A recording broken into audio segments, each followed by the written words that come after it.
Você tem 10 minutos com 5 de tolerância da casa. Muito obrigada, senador. Na verdade, eu queria agradecer a todos. Todos mesmo, eu não vou citar nome de ninguém, para não correr o risco de ficar aqui falando nomes e cometer a audácia de esquecer o nome de alguém que todos aqui presentes me representam. Me representam só pelo fato de estarem aqui, de darem essa oportunidade para o povo falar na casa do povo. Porque o povo fora dessa casa não está tendo essa oportunidade. Bom dia a todos os brasileiros que estão nas ruas. Eu queria primeiro lembrá-los, porque eu não posso falar sobre isso no meu canal, mas todos nós estamos vendo todos vocês. E o que eu posso fazer, se é que eu posso falar isso aqui, espero que sim. O problema é na hora que eu sair daqui, né? Eu espero que vocês tenham força. É o que eu desejo a todos vocês, que são tempos difíceis, mas nos tempos difíceis que se criam homens fortes. E é o que nós estamos nos tornando, pessoas fortes. Obrigada. Para quem não me conhece, eu gostaria de me apresentar. Meu nome é Bárbara, eu tenho 36 anos, sou mãe de 2 filhos lindos, esposa de um marido incrível, filha da melhor mãe do mundo. Mas foi com meu pai que eu aprendi a gostar de política. E por gostar de política, eu comecei a acompanhar todos vocês. E não é de hoje. Eu queria comentar um acontecimento. Como eu sou uma pessoa curiosa, que fica de olho nos senhores, eu acompanho essa Casa do Povo, querendo dizer que me sinto representada, mas isso seria uma mentira, e eu não vou mentir para mim mesma, não por todos, mas num contexto geral. Eu quero abrir aspas para uma fala que foi dita nessa casa em 2016. Ontem a senadora Gleisi chegou ao cúmulo de dizer aqui, para todo o país, que o Senado Federal não tinha moral para julgar presidente da República. E ao ser interrompido por outra senadora, ele continuou: eu não quero tacar fogo, eu quero dizer que isso não pode acontecer. Como uma senadora pode fazer uma declaração dessas? Exatamente uma senadora que há 30 dias o presidente do Senado Federal conseguiu no Supremo Tribunal Federal desfazer o seu indiciamento e de seu esposo, que havia sido feito pela Polícia Federal. Renan Calheiros fez essa declaração, fecha aspas, e o Renan Calheiros fez essa declaração na frente de um ministro da Suprema Corte. Eu nunca entendi como que essa fala nunca foi investigada, como essa acusação que foi feita aqui nunca foi investigada. Mas é interessante como algumas coisas triviais são de interesse para a investigação. Eu sou investigada em diversos inquéritos. Um deles, o primeiro deles, aberto em 2019 para apurar fake news cometidas contra ministros da Suprema Corte. Eu não vou entrar nem no mérito do quanto isso é inconstitucional, porque é básico. Mas a prova que foi oferecida a nós, acusados, e eu prefiro dizer que somos vítimas desse inquérito, porque é o que somos, foi o apenso 70. Nesse apenso 70, havia um organograma. Nesse organograma tinha uma prova de crime. A prova do crime, no meu caso, era que eu seguia algumas pessoas nas redes sociais, para ser mais exata, no Twitter. Eu não estou falando isso em tom de drama. A prova do crime era que a gente se seguia nas redes sociais. Isso foi apresentado dentro de um inquérito, aberto de ofício, sem a presença do Ministério Público e aceito como prova. Nós tivemos aqui o Fábio Weingarten, nós temos aqui o deputado Marcel expondo provas imensas. E eles falam, não tem provas, não temos provas sobre isso. Mas se seguir no Twitter é a prova de uma organização criminosa. Isso está nos autos que foram disponibilizados. Eu não posso dizer mais porque eu não sei realmente o que tem mais, já que, em pleno 2022, nossos advogados estão há mais de 2 anos tentando acesso a esse inquérito e não conseguem. Esse inquérito inconstitucional foi tornado constitucional pela Suprema Corte para perseguir desafetos políticos, mas eu acredito que eles deram esse nome inquérito das fake news para tentar dar um ar de legalidade, o que nem por si só se convence, já que fake news não é um crime tipificado no Brasil. E não existe crime sem uma lei que antes o preceda. Então, ele é inconstitucional do início ao fim. Porém, nós não paramos no inquérito das fake news. O inquérito das fake news, que abrangeu deputados e senadores, e aqui eu gostaria muito de mencionar o senador Harold de Oliveira, que faleceu. Ele foi uma vítima desse inquérito. E onde estavam os congressistas eleitos pelo povo? Onde estavam os congressistas quando um senador, um senhor, vou falar do Gilberto Gil, né? Que, oh, meu Deus, vocês ofenderam um senhor, como podem? A lei ofendeu um senhor, senador, pares de vossas excelências. E o que vocês fizeram? O que vocês fizeram quando foi o Daniel Silveira? Quando foi a deputada Carla Zambelli? Quando foi o Felipe Barros? Eu não vou ficar aqui citando todo mundo.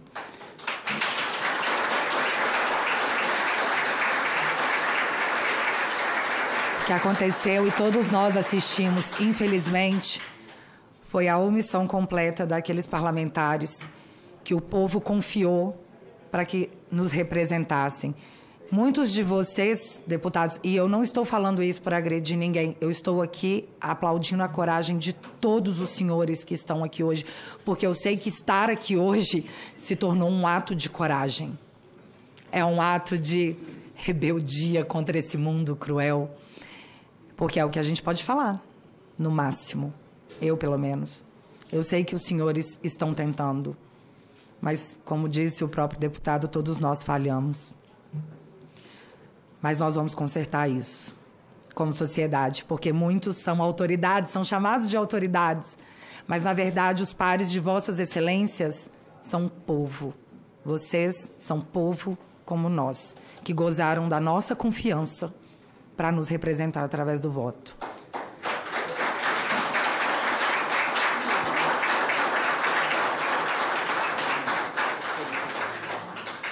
Pois bem, a gente falou do inquérito das fake news, esse foi o primeiro, eu gosto de chamar ele de pai. Foi o pai. Foi a mãe, deu cria. A cria foi o inquérito dos atos antidemocráticos. A cria, ela segue sendo o inquérito que não tem objeto. Eu preciso deixar claro para quem está nos assistindo e não tem conhecimento, eu não quero aqui dar palestrinha para ninguém, longe de mim, mas acredito que todos os senhores saibam. O inquérito ele é aberto para investigar fatos que já aconteceram. Você identifica um crime, esse crime, uma vez identificado, esse possível crime, você abre o inquérito para apurar a conduta. Não existe abrir inquérito para apurar crimes futuros. Você não abre um inquérito em 2019 e traga pessoas em 2022 para um crime que não aconteceu. Isso é o que diz a Constituição. Na verdade, isso é o que diz o Estado Democrático de Direito. Estado Democrático de Direito que nos dizem estar agindo dessa forma para protegê-lo. Mas o Estado Democrático de Direito me jurou que estaríamos todos debaixo das mesmas regras. Mas nós não estamos. Estamos? Uns são mais iguais que outros, outros mais diferentes. Depende de qual a sua ideologia política. Isso é muito claro. Quem nega isso ou é hipócrita ou age de má fé. Hoje nós estamos com esse inquérito aberto que apura fatos futuros, mais uma vez inconstitucional. E certa vez eu fui convocada, né? Foi escalada, senador, para poder prestar depoimento nesse inquérito dos atos antidemocráticos, que eu confesso, o ministro foi um gênio. A PGR falou, arquive. Ele, tudo bem, vou arquivar. Você pediu? Tá bom, não vamos nos estressar por isso. Arquivei.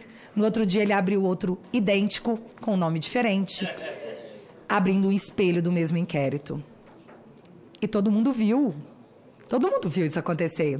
É o dom da adivinhação que eles têm. É, mas ninguém fez nada, só para constar. Nada foi feito. Esse inquérito andou. E aí eu fui escalada para poder prestar o meu depoimento nesse inquérito. Quando eu perguntei sobre qual era a minha condição para prestar depoimento, ninguém me falou. Eu seria testemunha, eu sou vítima, eu sou acusada. A gente está falando aqui de direitos fundamentais, direitos básicos, o direito à legítima defesa, que nem se os senhores dessa casa quisessem, poderiam derrubar através de uma PEC, de um PL, de qualquer coisa. Direitos fundamentais não são alterados, mas foram. Eu fui prestar depoimento na Polícia Federal sem saber qual era a minha condição. E lá, prestando esse depoimento, a pergunta era assim... como é que é a reunião de pauta com a sua equipe? Eu falei, a reunião de pauta com a minha equipe conta eu mesma e myself. Ali eu me dei conta que eles nem faziam ideia do que eles estavam querendo descobrir de mim, o que eles queriam saber de mim. Na verdade, eu fui parar ali por uma ideologia política que saiu tragando todo mundo que ousou se posicionar como conservador em tempos que não é o conservadorismo o problema, por mais que ele incomode a muitos de nós. Essa frase foi dita por um ministro. Pois bem, após o inquérito, após prestar depoimento, nunca mais tive notícias, nunca mais foi repassado nenhum tipo de informação, mas o meu nome deixou de ser Bárbara. O meu nome agora, quando a mídia me cita, é blogueira bolsonarista investigada pelo STF por espalhar fake news. Isso se chama assassinato de reputação, em inquéritos que nunca têm fim. Deixa eu dizer uma coisa para todos que estamos aqui. Do momento que você tira a humanidade de uma pessoa, chamando ela de nazista, de fascista, de genocida, qualquer coisa que você faça com aquela pessoa, a sociedade tem que tolerar. Porque, afinal de contas, você está livrando o mundo de um fascista, de um genocida. Quem é que vai passar pano para um nazista? Eles nos colocaram esse rótulo para que pudessem falar de nós, sobre nós, o que quisessem, sem que ninguém pudesse refutar, porque senão seria a coisa errada. Olha, você está protegendo o fascista. E, mais uma vez, essa casa se omitiu. As casas se omitiram. Vocês sabem por que isso está acontecendo? Porque nós estamos vivendo períodos diferentes do nosso ordenamento jurídico, porque nós estamos num estado de exceção. Só que esse estado de exceção não foi proclamado por quem tem o direito legal de fazê-lo, que seria o presidente, com a aprovação dessa casa, com a aprovação do Congresso. As medidas autoritárias que são tomadas e observadas por todos nós são feitas e justificadas porque nós estamos em tempos estranhos, nós estamos em tempos anormais. Um ministro da Suprema Corte não tem autorização legal nem judicial e muito menos do povo brasileiro para declarar estado de exceção. É necessário que as instituições voltem a funcionar e essa casa, senadores da República, que eu admiro e eu respeito, Vossas Excelências, pela coragem que os senhores têm demonstrado. O Senado da República é a casa que o congressista, que o constitucionalista, em 1988, confiou que, em caso de necessidade, se levantaria. Então, é necessário a sociedade, a população. Eu espero que os senhores se levantem, porque a Constituição garante a Vossas Excelências não esse direito, mas esse dever. Portanto, a todas as pessoas que no Estado Democrático de Direito, que juram acreditar, estarem, saiba que hoje é com a gente. Amanhã eu não sei. Hoje vocês estão acreditando que a mais alta corte desse país tem um lado, escolheu um lado, e é o lado de vocês. Vocês acreditam nisso? É bizarro falar isso em voz alta. Olha, a nossa Suprema Corte está nos protegendo, o nosso lado. Vocês entendem o quanto isso é absurdo? Identificar isso, apoiar isso em nome de conivência política? Que é o que o nosso Congresso como um todo está fazendo? Mas a censura, ela começa de um lado e ela vai acabar se comportando... Na verdade, ela sempre se comporta na história como esse inquérito, como os inquéritos das fake news e dos atos antidemocráticos.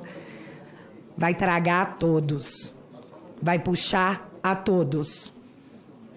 Cuba está, desde 1959, aguardando a liberdade. Nós não seremos Cuba. Eu espero que não no turno de Vossas Excelências. O que eu estou pedindo aqui é acesso ao Estado Democrático de Direito e ao devido processo legal que me é garantido pela Constituição, a qual todos nós somos regidos. Eu estou pedindo aqui a notícia, baseada na notícia que saiu nos jornais, onde um juiz determinou que um processo sobre um traficante fosse anulado porque não cumpriu o devido processo legal. Eu estou falando aqui de um bandido corrupto que lesou uma nação inteira e que teve o seu processo anulado porque, teoricamente, não se cumpriu o devido processo legal. Eu estou aqui falando para Vossas Excelências que eu não estou tendo o devido processo legal. Há anos. E não só eu. Muitos de nós. Então, o que eu estou pedindo aqui, de forma absurda, é o mesmo direito que a justiça deu para um traficante e para um corrupto condenado. Eu estou pedindo aqui o mínimo.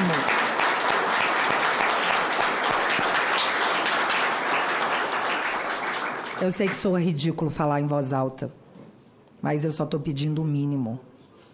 Então, por favor, Senado, por favor, Congresso, parlamentares, socorro.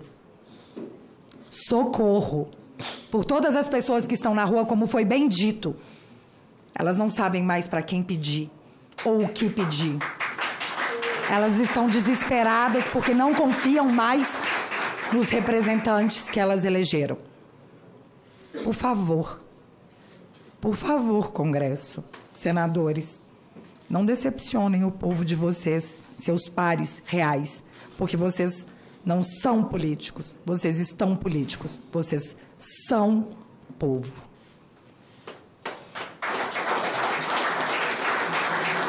Parabéns pela coragem de todos que estão e estiveram aqui, que pegaram essa luta. A todos os meus amigos que eu estou vendo censurados pela democracia, que não deveria, porque ela é proibida pela Constituição.